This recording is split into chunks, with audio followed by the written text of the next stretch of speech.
ഗായത്രി ദേവി എൻ്റെ അമ്മ സീരിയലിലേക്ക് എല്ലാവർക്കും സ്വാഗതം. അങ്ങനെ മാഷ് അഭിഷേകിനെയും കൂട്ടിക്കൊണ്ട് തൻ്റെ തറവാട് വീട്ടിലേക്ക് വരികയാട്ടോ ചെയ്യുന്നത്. അവിടെ എത്തുമ്പോഴത്തേനും ദേവു ആണെങ്കിലോ അഭിഷേകിനെ കാണുന്നതോടുകൂടി തന്നെ വളരെയധികം ദേഷ്യത്തോടു കൂടി തൻ്റെ അമ്മമ്മയുടെ അടുത്തേക്ക് ഓടി ചെല്ലുന്നുണ്ട്. എന്നിട്ട് പറയുന്നുണ്ട്, അമ്മമ്മ ഇവിടുത്തെ വല്ല കാര്യങ്ങളും അറിയുന്നുണ്ടോ? എന്താ മോളെ, എന്താണ് പ്രശ്നം? അമ്മമ്മേ, ആ അഭിഷേകിനെയും കൂട്ടിക്കൊണ്ട് അച്ഛൻ വന്നിട്ടുണ്ടെന്ന് പറയുന്നു. ഏത് അഭിഷേക്? അത് ഞാൻ പറഞ്ഞിട്ടില്ലേ, ഞങ്ങളുടെ ക്ലാസ്സിലെ പഠിപ്പ് ലിസ്റ്റ് അവൻ്റെ കാര്യമാണ് പറഞ്ഞത്. അവന് വല്ല സംശയം തീർക്കാനായിരിക്കും നിൻ്റെ അച്ഛൻ ഇങ്ങോട്ട് കൂട്ടിക്കൊണ്ട് വന്നിട്ടുണ്ടാവുക. അതൊന്നും അല്ല അച്ഛമ്മേ. അവൻ പെട്ടിയും കിടക്കുമായിട്ട് വരണമെങ്കിൽ അവൻ ഇവിടെ നിൽക്കാനാണ് വരുന്നത്. അവൻ ആരുമില്ല എന്ന് അച്ഛൻ പറയുന്നത് കേട്ടില്ലേ എന്ന് പറയുന്നു. അച്ഛൻ ഒരിക്കലും ഇവിടെ അവനെ നിൽക്കാനായിട്ട് സമ്മതിക്കരുത് എന്ന് പറയുകയാണ്. അങ്ങനെ ഞാനൊന്ന് പോയി നോക്കട്ടെ എന്ന് പറഞ്ഞിട്ട് അവർ ചെന്ന് നോക്കുമ്പോഴത്തേനും അഭിഷേകിനെ കാണുന്നുണ്ട്. എന്നിട്ട് പറയുന്നുണ്ട്, അമ്മായി, എന്തായാലും ഞാൻ ഇവനെ ഇവിടെ നിർത്താൻ വേണ്ടി തീരുമാനിച്ചു. അമ്മായിയെ ഞാൻ വിളിച്ചു പറയണമെന്ന് വിചാരിച്ചുകൊണ്ടിരിക്കുകയാണ്. അപ്പോഴേക്കും അമ്മായി തിരിച്ചിങ്ങോട്ടേക്ക് വന്നല്ലോ. എന്തായാലും ഇവനിവിടെ നിൽക്കട്ടെ. അതെന്താ നീ അങ്ങനെ പറയുന്നത്? ഇവിടെ നിൽക്കാനൊന്നും പറ്റില്ല. ഇവൻ്റെ വീടും അറിയില്ല, ഇവൻ്റെ ആൾക്കാരെന്തൊക്കെയാണെന്നും അറിയില്ല. അനാഥനായിട്ടുള്ള ഒരു കുട്ടീനെ ഇവിടെ കൂടെ നിർത്താൻ പാടില്ല എന്ന് പറയുന്നു. അത് സാരമില്ല അമ്മായി, ഞാൻ ഇവനെ നോക്കിക്കോളാം എന്ന് പറഞ്ഞിട്ടാണ് ഇവൻ ഇങ്ങോട്ടേക്ക് ഞാൻ കൊണ്ടുവന്നിട്ടുള്ളത്. ഇനി ഇവിടെ നിൽക്കാൻ അമ്മായിക്ക്, ഞങ്ങളിവിടെ നിൽക്കുന്നത് അമ്മായിക്ക് ഇഷ്ടമല്ലെങ്കിൽ ഞങ്ങൾ പൊയ്ക്കോളാം. എനിക്കുമുണ്ടല്ലോ കുറച്ച് അകലെയാണെങ്കിലും ഒരു വീട്, ഞാൻ അവനെയും കൂട്ടിക്കൊണ്ട് അങ്ങോട്ട് പൊയ്ക്കോളാം എന്ന് പറയുന്നു. അങ്ങനെ പറയുമ്പോഴത്തേനും തൻ്റെ ദൈവം തന്നിൽ നിന്ന് നഷ്ടപ്പെടുന്ന അമ്മമ്മയ്ക്ക് നന്നായിട്ട് അറിയാം. അതുകൊണ്ട് തന്നെ അതൊന്നും വേണ്ട, ഇവനിവിടെ നിൽക്കട്ടെ എന്തായാലും എന്ന് പറയുകയാണ്. അതിനുശേഷം തന്നെ മാഷ് പറഞ്ഞു കൊടുക്കുന്നുണ്ട്, അവരങ്ങനെ ഒരു സ്ത്രീയാണ്. അതൊന്നും കേട്ട് മോൻ വിഷമിക്കേണ്ട കാര്യമൊന്നുമില്ല. മോൻ നല്ല മിടുക്കാനായിട്ട് തന്നെ ഇരുന്നോളൂ. അവർ നിന്നെ സ്നേഹിച്ച് തുടങ്ങുമെന്ന് പറയുകയാണ്. അങ്ങനെ അമ്മാമ്മയും അതുപോലെ ദൈവവും കൂടി സംസാരിക്കുന്നത് എന്താണെന്ന് വെച്ചിട്ടുണ്ടെങ്കിൽ, ദേവ് ചോദിക്കുന്നുണ്ട്, അമ്മമ്മ എന്തുകൊണ്ടാണ് അവനെ പുറത്താക്കാതിരുന്നത്? അതൊരു കാര്യമുണ്ട് മോളെ. കാരണം നിൻ്റെ അച്ഛൻ ഒരുപാട് ഇഷ്ടപ്പെട്ട് നിൽക്കുകയാണ്. ഇപ്പോൾ അവൻ്റെ ഇവിടുന്ന് പുറത്താക്കിയാൽ അച്ഛന് നിന്നോട് ദേഷ്യം കൂടും. മാത്രമല്ല അവനിവിടെ നിൽക്കുന്നതല്ലേ നമുക്ക് നല്ലത്. അങ്ങനെയാകുമ്പോൾ അവനെ ഒരുപാട് കഷ്ടപ്പെടുത്താമല്ലോ നമുക്ക് എന്നും പറയാണ്. അത് പറ്റും എന്ന് പറയുന്നു. അങ്ങനെ അഭിഷേകിന് അമ്മമ്മ ഒരു റൂമൊക്കെ കാണിച്ചു കൊടുക്കുന്നുണ്ട്. ആ റൂമിലാണെങ്കിലോ നിറച്ച് സാധനങ്ങൾ വൃത്തികെട്ട രീതിയിൽ കിടക്കുകയാണ്. ഇതാണ് നിൻ്റെ മുറി. നീ എന്തായാലും ഉമ്മറത്തുകൂടെ വരാനോ പോവാനോ ഒന്നും പാടില്ല. ഇതിൽ ബാക്കിലേക്ക് ഒരു വഴിയുണ്ട്, അതിൽ വേണം പോവാനായിട്ട്.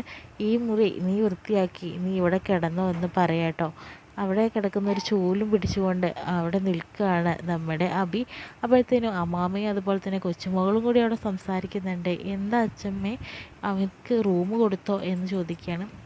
ആ മുറി ഒരുപാട് കാലമായിട്ട് ഉപയോഗിക്കാത്തതാണ്. അവിടെ എലിയും ചിലപ്പോൾ പാമ്പും ഉണ്ടാവും. അങ്ങനെ കിടന്ന് അനുഭവിക്കട്ടെ എന്നും പറയാം. അപ്പോൾ ദേവുവിന് സന്തോഷമാവാണ്. അഭിയാണെങ്കിൽ ആ മുറിയൊക്കെ വൃത്തിയാക്കാനായിട്ട് നോക്കുന്നു. അങ്ങനെ ജയരാമനും അതുപോലെ ദേവും കൂടി ഭക്ഷണം കഴിച്ചുകൊണ്ടിരിക്കുന്ന സമയത്ത് തന്നെ, അമ്മായി എന്താ അഭിയുടെ അഭിനെയും കൂടെ വിളിക്കി, ഒരുപാട് സമയമായി അവൻ ഭക്ഷണം കഴിച്ചിട്ടുണ്ടാവില്ല എന്ന് പറയുകയാണ്. എനിക്കിവിടെ കുറച്ച് ചിട്ടവട്ടങ്ങളുണ്ടെന്ന് നിനക്കറിയാലോ. അവൻ കുളിച്ചിട്ടില്ല, അവൻ കുളിച്ചിട്ട് വരട്ടെ, ഞാൻ തന്നെ ഭക്ഷണം എടുത്തുകൊണ്ട് കൊടുത്തോളാം. നീ അവൻ്റെ കാര്യം നോക്കണ്ട, നീ ഒരു മാഷല്ലേ, നീ നിൻ്റെ രീതിക്ക് നിൽക്ക്, ഞാൻ നോക്കിക്കോളാം അവനെ എന്ന് പറയുകയാണ്. അമ്മായി നോക്കിയാൽ എനിക്ക് ഒരുപാട് ആശ്വാസം. എന്തായാലും അവൻ്റെ കാര്യങ്ങളൊന്നും കുറവൊന്നും വരുത്തരുത് എന്ന് പറയുകയാണ്. അപ്പോഴത്തേനും ദേവ് പറയുന്നുണ്ട്, എന്തിനാ അച്ഛന് അവനോട് ഇത്ര ഇഷ്ടം? അവൻ നല്ല മിടുക്കനാണ്, നീ അവനെ കണ്ട് പഠിക്കണമെന്ന് പറയുമ്പോൾ ദേവുവിന് ആകെ ദേഷ്യം വരികയാണ്. അവിടെ പാത്രങ്ങളെല്ലാം തന്നെ തട്ടിത്തെറിപ്പിച്ചിട്ട് അവൾ എണീറ്റ് പോകുന്നുണ്ട്. പിന്നീട് പറയുന്നുണ്ട്, എന്താ അമ്മായി അവളിങ്ങനെ, അമ്മായിയാണ് അവളെങ്ങനെ വഷളാക്കി വെച്ചിരിക്കുന്നത്, ഇവളുടെ പോക്ക് എങ്ങോട്ടേക്കാണ് എന്നറിയില്ല എന്ന് പറയുന്നു. അത് പിന്നെ അവൻ അങ്ങനെയല്ലേ പറയുള്ളൂ. അവൾക്ക് കിട്ടേണ്ട സ്നേഹം വേറൊരു ചെറുക്കന് കിട്ടുകയാണെങ്കിൽ അവൾക്ക് വിഷമാവില്ലേ എന്ന് പറയണേ. അങ്ങനെയൊന്നല്ലല്ലോ ഞാൻ വിചാരിച്ചത്. അവളെ നേർവഴിക്ക് നടത്താൻ അവനെക്കൊണ്ടും ചിലപ്പോൾ കഴിഞ്ഞെന്ന് വരും, അതാണ് ഞാൻ പറഞ്ഞതെന്ന് പറയുന്നു. എന്തായാലും അഭിഷേകിന് പോയി ഭക്ഷണം അമ്മായി കൊടുക്കുമെന്ന് പറയാം കേട്ടോ. അങ്ങനെ അഭിഷേകിൻ്റെ മുറിയിലേക്ക് വരുന്നുണ്ട്. അങ്ങനെ വരുമ്പോൾ തന്നെ അഭിഷേക് നന്നായിട്ട് തന്നെ റൂം ക്ലീൻ ചെയ്ത് വെച്ചിട്ടുണ്ട്. അങ്ങനെ അവർ കാണുമ്പോൾ തന്നെ നല്ല അതിശയം തോന്നുക കേട്ടോ. നീ ഇങ്ങനെ ആ റൂം ആക്കി വെച്ചോ, മിടുക്കനാണല്ലോ എന്ന് പറയുന്നു. അങ്ങനെ ഒരു ഗ്ലാസും പ്ലേറ്റും കൊണ്ടു കൊടുക്കുകയാണ്. ഇതിൽ നീ ഭക്ഷണം കഴിക്കണം. ഇനി മുതൽ നിൻ്റെ ഗ്ലാസും പ്ലേറ്റും ഇതാണ്, ഇത് നീ കഴിക്കുക, ഇവിടെ തന്നെ സൂക്ഷിച്ചോളൂ. ഇവിടുത്തെ ഒരു പാത്രത്തിലൊന്നും നീ തൊടാനായിട്ട് വരരുതെന്ന് പറയുകയാണ്. ഇന്നിപ്പോൾ നേരം ഒരുപാട് വൈകി, നീ എന്തായാലും ഇന്നിവിടെ ഭക്ഷണമൊന്നും ഇല്ലൊക്കെ കഴിഞ്ഞു, പുറത്ത് പൈപ്പുണ്ടാവും, അവിടെ നിന്ന് വെള്ളം കുടിച്ചിട്ട് കിടന്നോളൂ, പിന്നെ പുറത്തൊരു കുളിമുറിയുണ്ട്, അവിടെ പോയി കുളിച്ചാൽ മതി, ഇവിടുത്തെ അകത്തുള്ളതൊന്നും ഉപയോഗിക്കരുതെന്ന് പറയുന്നു.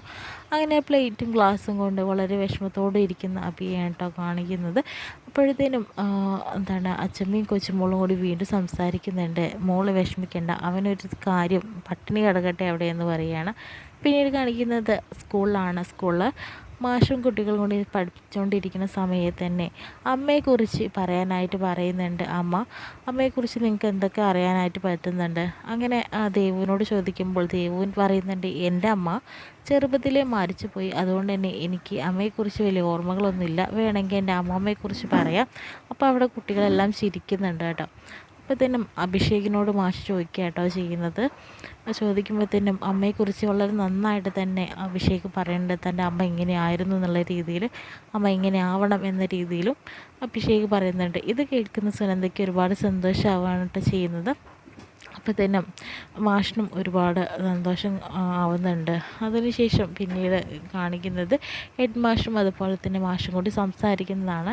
മാഷ് ഇങ്ങോട്ട് വന്നേ, ഒരു കാര്യം പറയാനുണ്ടെന്ന് പറയുന്നു. എന്തു പറ്റി മാഷേ എന്ന് പറയുമ്പോൾ, എന്തായാലും അഭിഷേകിനെക്കുറിച്ച് എല്ലാവർക്കും മാനേജ്മെൻറ്റിനൊക്കെ നല്ല മതിപ്പാണ്. ഒരു പക്ഷേ അടുത്ത മീറ്റിങ്ങിൽ അവനിവിടെ ഫീസിൻ്റെ കാര്യത്തിൽ ഒരു ഇളവ് വരുത്താനായിട്ട് എല്ലാവരും തീരുമാനിച്ചിരിക്കുകയാണ്. താൻ വിഷമിക്കേണ്ട. പിന്നെ ഒരു കാര്യം, നമ്മുടെ സ്കൂളിന് ഒരു വലിയൊരു കാര്യം തന്നെ അവൻ നേടിത്തരുമെന്ന് എനിക്ക് മനസ്സിലായി എന്ന് പറയുകയാണ്. അവൻ്റെ എന്താവശ്യത്തിനും എന്നോടും കൂടി താൻ പറയാതിരിക്കരുത്, ഞാനും അവനെ സഹായിക്കാം എന്നും മാഷിന് വാക്ക് കൊടുക്കുകയാണ് ചെയ്യുന്നത്. തീർച്ചയായും പറയാം മാഷേ എന്ന് പറയുന്നു. അങ്ങനെ പിന്നെ വീട്ടിൽ ദേഷ്യപ്പെട്ടിരിക്കുന്ന ദേവുവിനെയാണ് കാണിക്കുന്നത്. കാരണം അഭിഷേക് വന്നതോടുകൂടി തൻ്റെ അച്ഛൻ്റെ സ്നേഹമെല്ലാം അഭിഷേകിന് നൽകാനായിട്ട് അച്ഛൻ ശ്രമിച്ചുകൊണ്ടിരിക്കുകയാണ്. പിന്നെ എവിടെ നോക്കിയാലും അഭിഷേക് എങ്ങനെ ഇരിക്കുന്നു അങ്ങനെ തന്നെ വളരണമെന്നും അതേപോലെ തന്നെ അഭിഷേകിനെ നോക്കി പഠിക്കണമെന്നും തന്നെയാണ് അച്ഛൻ പറഞ്ഞു തരുന്നത്. അതൊക്കെ ഓർത്തിട്ട് ദേവുവിന് ഒരുപാട് ദേഷ്യം വരുന്നിട്ട് ഇരിക്കുന്നതായിട്ടാണ് കേട്ടോ കാണിക്കുന്നത്. ദേവുവിന് ആകെ ദേഷ്യം വരികയാണ് ചെയ്യുന്നത്. കാരണം എന്ന് വെച്ചിട്ടുണ്ടെങ്കിൽ എല്ലാം തന്നെ അവനോട് കൊടുക്കുകയാണ് ചെയ്യുന്നത്. ഇങ്ങനത്തെ ഒരു കുട്ടി വന്നതോടുകൂടി തന്നെ തൻ്റെ എല്ലാ സ്ഥാനമാനങ്ങളും നഷ്ടപ്പെടാനായിട്ട് പോവുകയാണ്. പക്ഷെ അവനൊരു പാഠം പഠിപ്പിക്കണം. കാരണം അവനിങ്ങനെ വിലസി നടക്കാനായിട്ട് പാടില്ല. അങ്ങനെ നടന്നു കഴിഞ്ഞിട്ടുണ്ടെങ്കിൽ അവനെയായിരിക്കും എല്ലാവർക്കും ഇഷ്ടമുണ്ടാവുക. എന്നെ എല്ലാവരും ഒഴിവാക്കും. കാരണം എന്ന് വെച്ചിട്ടുണ്ടെങ്കിൽ അവനെ കണ്ടു പഠിക്കാനല്ലേ പറയുന്നത്. അതുകൊണ്ടാണ് ഇപ്പോൾ ക്ലാസ്സിലെ എല്ലാ കുട്ടികൾക്കും അവനെ ഒരുപാട് ഇഷ്ടമാണ്. മാത്രമല്ല എല്ലാ മാഷുമാർക്കും അവനെ ഒരുപാട് ഇഷ്ടമാണെന്നുള്ളത് എനിക്കിപ്പോൾ മനസ്സിലായി. ഞങ്ങൾ തന്നെയാണ് പുറത്ത്, അതായത് ഞാനാണ് പുറത്ത്. അതുകൊണ്ട് തന്നെ അവൻ എല്ലാവരുടെ മനസ്സിൽ ഇടം നേടിക്കഴിഞ്ഞു. എന്തായാലും അതെല്ലാം തന്നെ മാറ്റിയെടുക്കണം. അച്ഛനും അവനോട് വെറുപ്പ് തോന്നണം. അതിന് വേണ്ടിയിട്ട് എന്തെങ്കിലും ഒന്ന് ചെയ്തേ പറ്റൂ. എത്രയും പെട്ടെന്ന് തന്നെ അവനിവിടെ നിന്ന് ഓടിക്കണം. അവനൊരിക്കലും ഇവിടെ നിൽക്കാനായിട്ട് പാടില്ല എന്നൊക്കെ ആലോചിച്ചുകൊണ്ടിരിക്കുന്ന ദേവുവിനെ കാണിച്ചുകൊണ്ടാണ് കേട്ടോ ഇന്നത്തെ എപ്പിസോഡ് വിശേഷങ്ങൾ കഴിയുന്നത്.